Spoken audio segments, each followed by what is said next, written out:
Halo teman-teman semuanya, ketemu lagi dengan saya, Pak Paulus Parianto. Hari ini kita akan kembali melanjutkan pembelajaran PKN di kelas 11.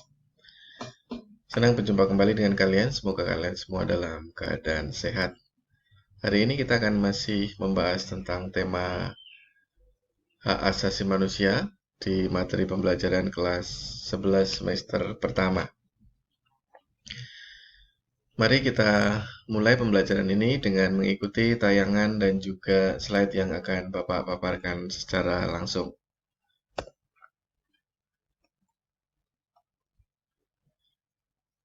Bagian pertama dari pembelajaran kelas 11 adalah tentang hak asasi manusia. Tujuan dari pembelajaran ini adalah untuk menghargai hak asasi manusia berdasarkan perspektif Pancasila. Ya, kita tahu bahwa Pancasila sebagai dasar negara Indonesia. Tujuan yang berikutnya adalah bersikap peduli terhadap hak asasi manusia dalam kehidupan berbangsa dan bernegara. Yang berikutnya adalah menganalisa pelanggaran-pelanggaran yang terjadi di dalam kehidupan berbangsa dan bernegara dalam perspektif Pancasila. Dan dari hasil analisa yang nanti akan kita buat, kita akan lanjutkan dengan menyajikan hasil analisa dari pelanggaran hak asasi yang terjadi di Indonesia. Itu adalah tujuan pembelajaran yang perlu kita ketahui bersama. Untuk apa sih kita belajar tentang hak asasi manusia di kelas 11 ini. Yang berikutnya adalah kita akan melihat pada konsep hak asasi manusia itu sendiri. Ya, hak asasi manusia lahir dan tidak terlepas dari sejarah penindasan dan perlakuan sewenang-wenang para penguasa terhadap bawahannya pada zaman dahulu ya. Nah, perkembangan dari hak asasi manusia sendiri, perkembangan pemikiran dan perkembangan di Indonesia dibagi ke dalam dua periode, yaitu periode sebelum kemerdekaan dan periode sesudah kemerdekaan. Pada masa sebelum kemerdekaan di Indonesia mulai muncul banyak sekali organisasi-organisasi. Ini sebagai bentuk ada keseriusan masyarakat atau warga negara Indonesia yang peduli terhadap hak asasi manusia. Nah, legitimasi dari hak asasi di Indonesia secara formal tercantum dalam Undang-Undang Dasar Negara Republik Indonesia dan juga Maklumat Pemerintah Nomor 3 Tahun 1945. Legitimasi berarti kita melihat dari sisi hukumnya, ya, bahwa punya legalitas yang sah berkaitan dengan hak asasi manusia di Indonesia.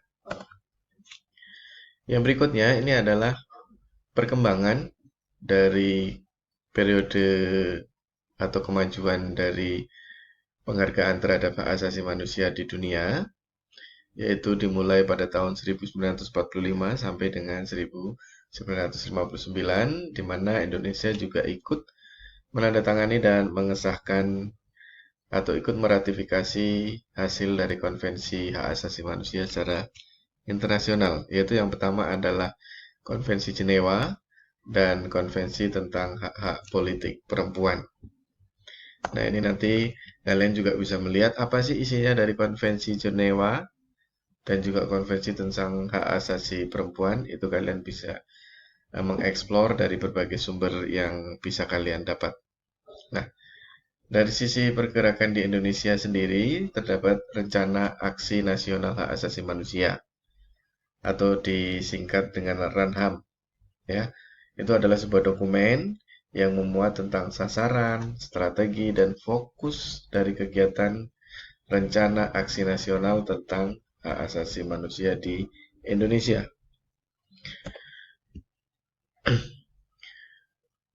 Nah, kita pada konteks hak asasi manusia tentunya akan juga melihat konsep tentang hak asasi manusia itu seperti apa secara mendasar, ya. Yang pertama bahwa manusia adalah memiliki hak yang kodrati, ya, memang sudah kodratnya. Itu dimiliki oleh setiap manusia. Meliputi adalah hak hidup, hak merdeka, dan juga hak untuk memperoleh atau memiliki kekayaan. Nah, Itu dibahasakan dalam bahasa Inggris antara lain the right to life, the right to liberty, dan the right to property. Ya, berarti setiap orang itu punya hak mendasar yang sifatnya kodrati, antara lain tiga hal tersebut di atas. Nah, yang berikutnya ini adalah macam-macam dari hak asasi manusia. Yang pertama adalah ada hak asasi pribadi, ya. Hak-hak yang melekat secara pribadi kepada seseorang, ya.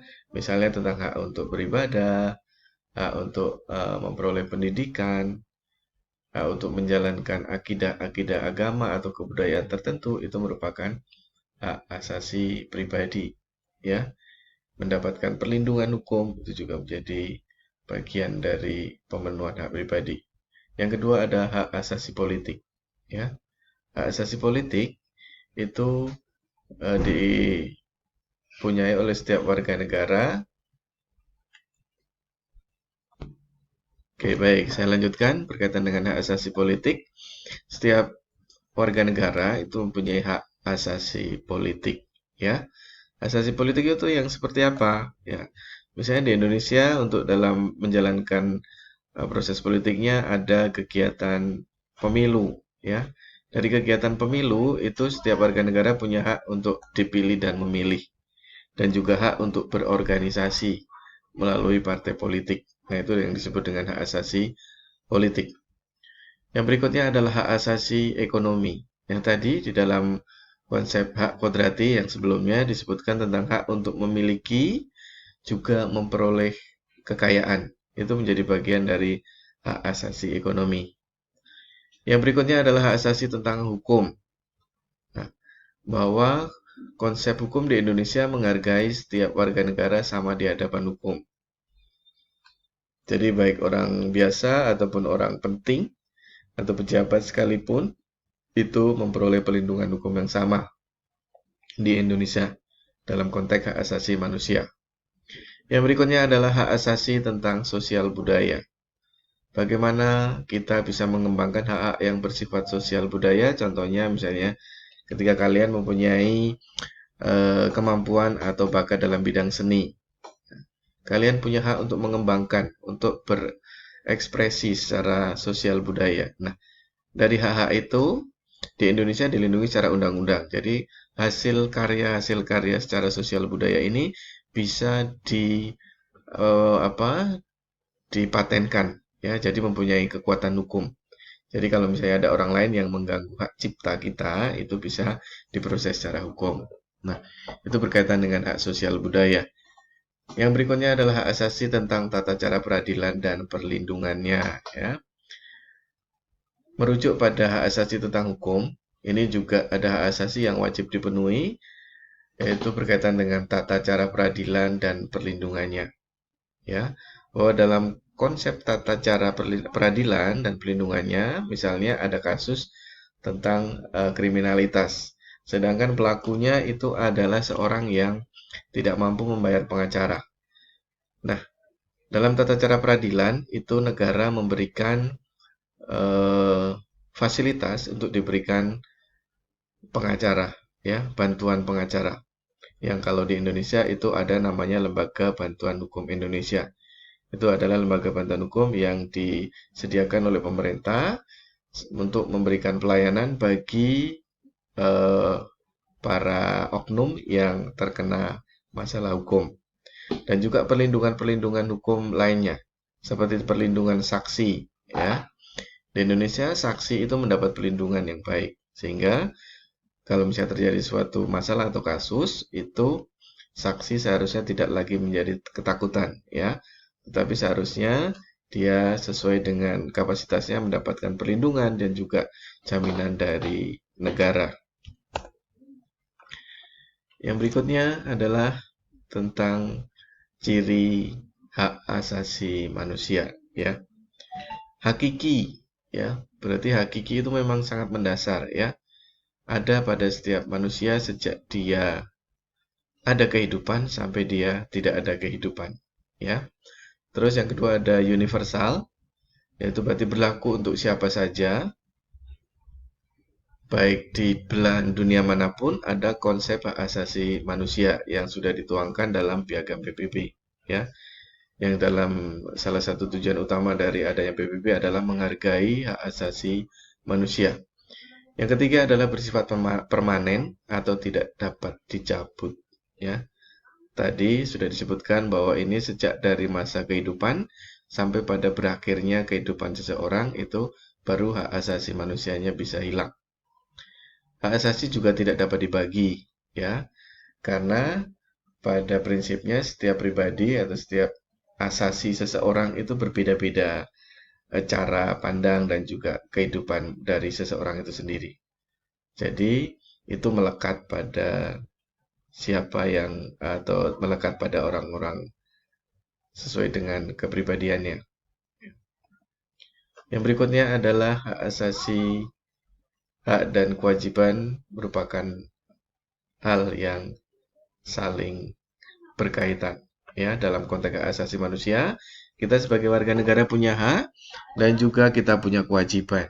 Ya, nah, ketika hal itu dijalankan dengan sebaik-baiknya, tentunya keharmonisan dan juga keteraturan, ketertiban dalam kehidupan berbangsa dan bernegara itu menjadi baik, ya.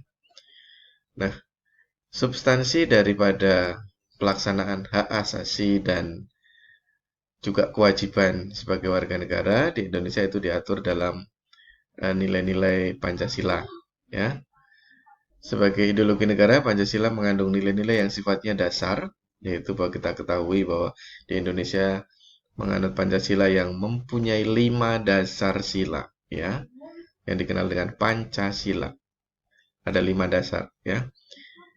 Yang kedua ada nilai instrumental, yaitu nilai yang berkaitan dengan instrumen-instrumen operasional, ya, seperti disebutkan undang-undang, ya, peraturan daerah, peraturan pemerintah, itu merupakan nilai instrumen. Dan yang ketiga adalah nilai praksis. Nilai praksis ini yang begitu dinamis, berkembang sesuai dengan kehidupan pada masanya.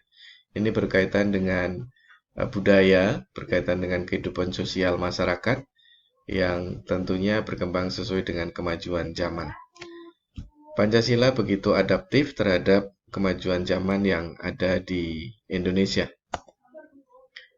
Yang berikutnya adalah nilai-nilai dasar dari Pancasila.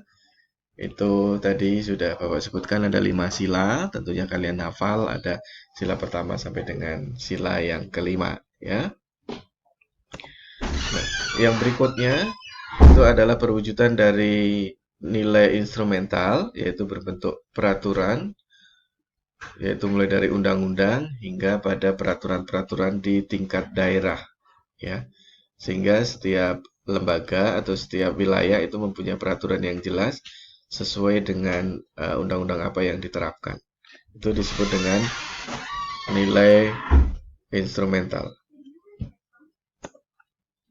Yang berikutnya ada nilai praksis. Yang tadi, nilai praksis ini tidak tertulis, ya. Jadi ini merupakan semacam budaya ataupun nilai-nilai yang hidup di dalam masyarakat yang itu masih dihidupi oleh kelompok-kelompok masyarakat yang itu berharmoni dengan nilai instrumental, ya. Jadi tidak boleh bertentangan. Nah, tentunya ini sangat bervariasi daripada nilai praksis yang ada di Indonesia. Nah, tentunya dalam proses perkembangan hak asasi manusia baik di dunia maupun di Indonesia tidak lepas dari yang ada namanya pelanggaran terhadap hak asasi manusia, ya. Begitu pula yang terjadi di Indonesia. Di Indonesia ada beberapa kasus pelanggaran hak asasi manusia, ya. Nah, pelanggaran yang seperti apa sih yang dikategorikan dalam pelanggaran hak asasi manusia?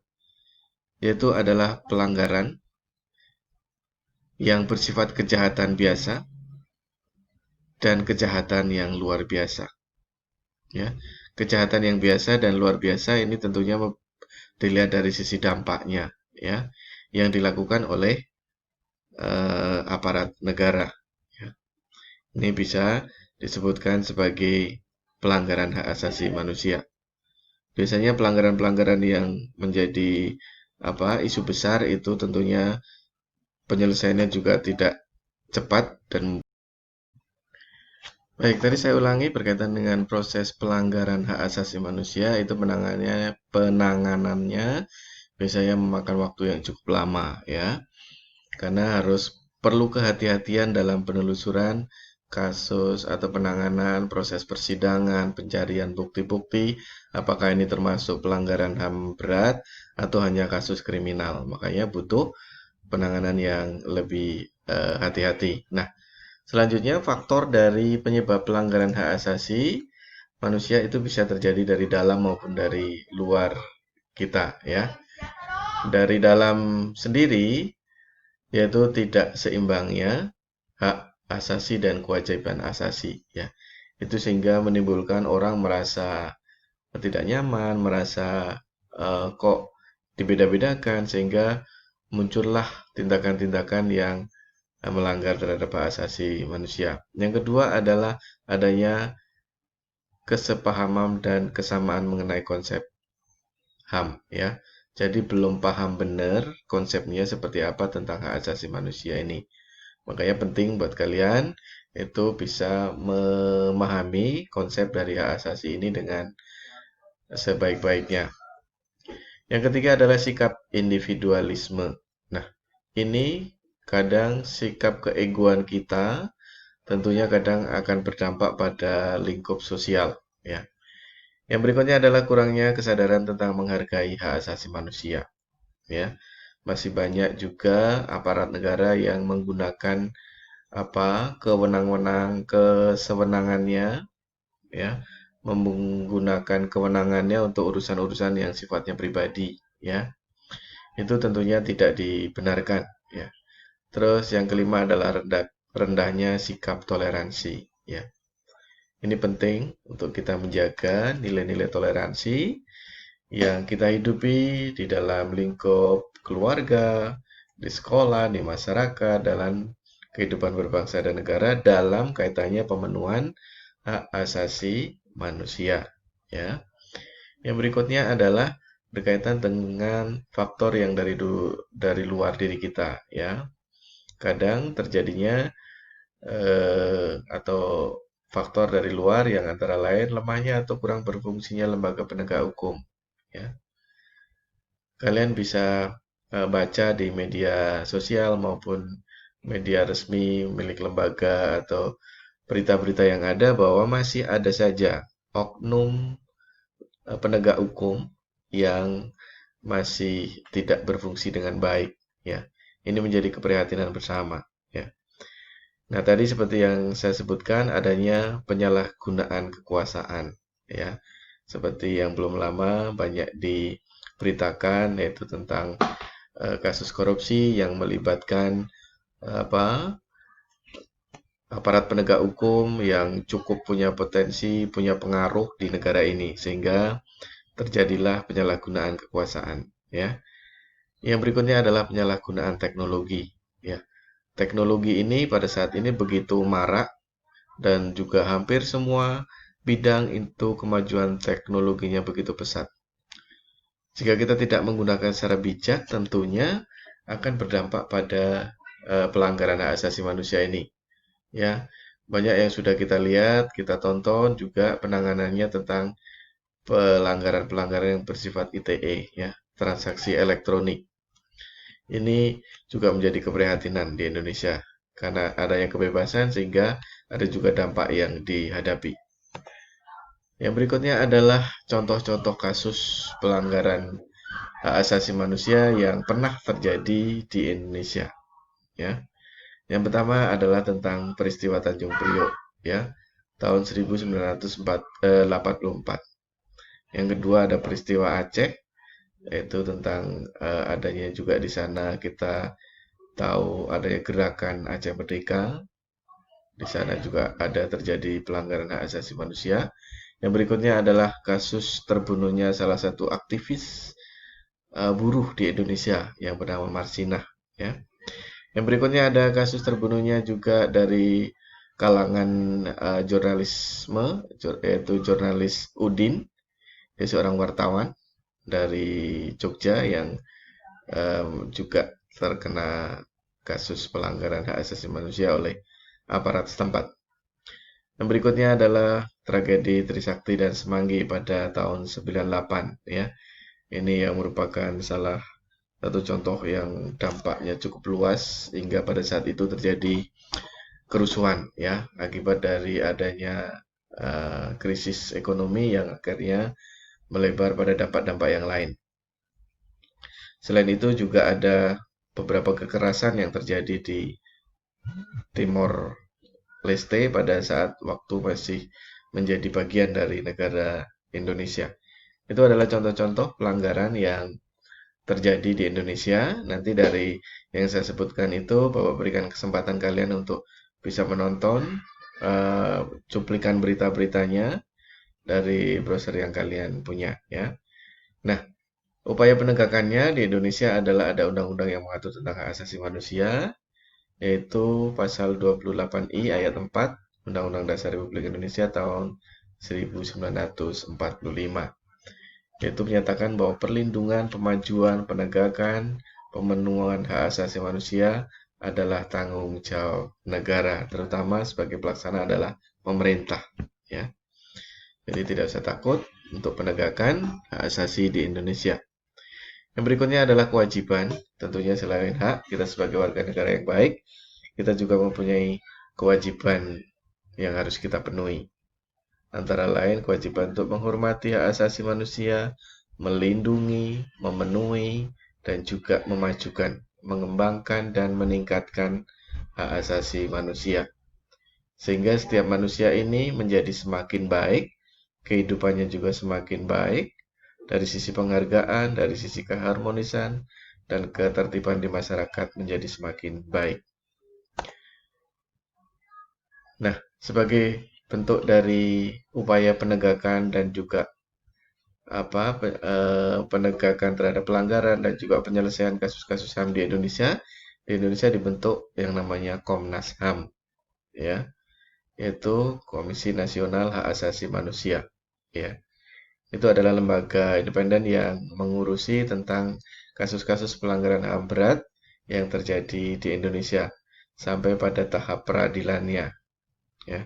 Jadi melalui lembaga ini jika ada pelanggaran hak asasi manusia yang akan menyelesaikan adalah melalui Komnas HAM, bukan melalui peradilan umum biasa, ya. Nah, ini adalah proses. Jadi ketika terjadi sebuah pelanggaran hak asasi manusia berdasarkan Undang-Undang Nomor 26 Tahun 2000, itu penyelidikan dilakukan oleh Komnas HAM, penyidikan yang dilakukan oleh Jaksa Agung, penuntutan, dan baru dilakukan proses peradilan, ya. Jadi prosesnya harus melalui Komnas HAM terlebih dahulu. Nah, dari penjelasan dan juga contoh-contoh yang tadi Bapak berikan, harapannya kalian bisa memahami dari sisi konsep, dari sisi contoh, dan juga bagaimana kalian bisa menyikapi dan mengupayakan penghargaan terhadap hak asasi manusia. Nah, setelah ini silakan kalian boleh melakukan aktivitas mandiri dengan bisa mencermati, menganalisa pelanggaran-pelanggaran yang tadi Bapak sebutkan ya.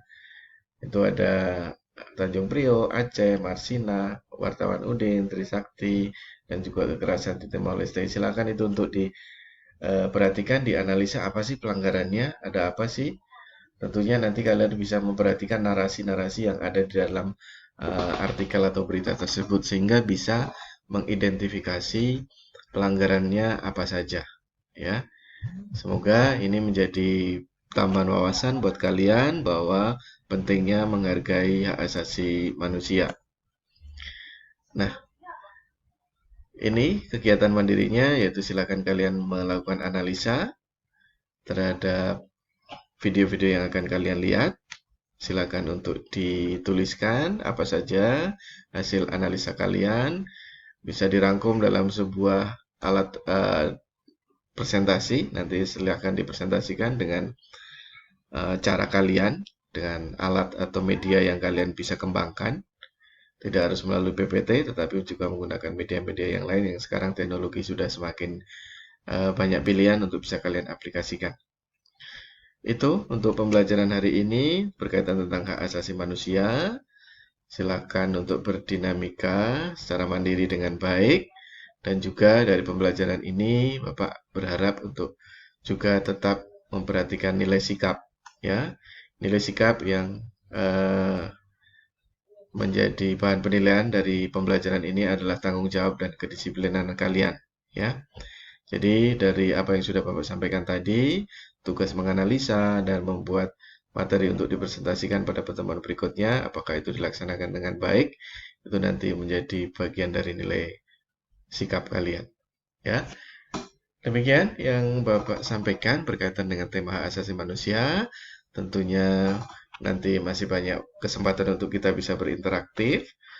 Boleh silakan untuk nanti bisa langsung chat ataupun menggunakan media yang lain jika ada pertanyaan, dan jika sudah paham silakan untuk bisa dilaksanakan dengan sebaik-baiknya. Terima kasih sudah menonton video ini. Sampai jumpa pada pembelajaran berikutnya.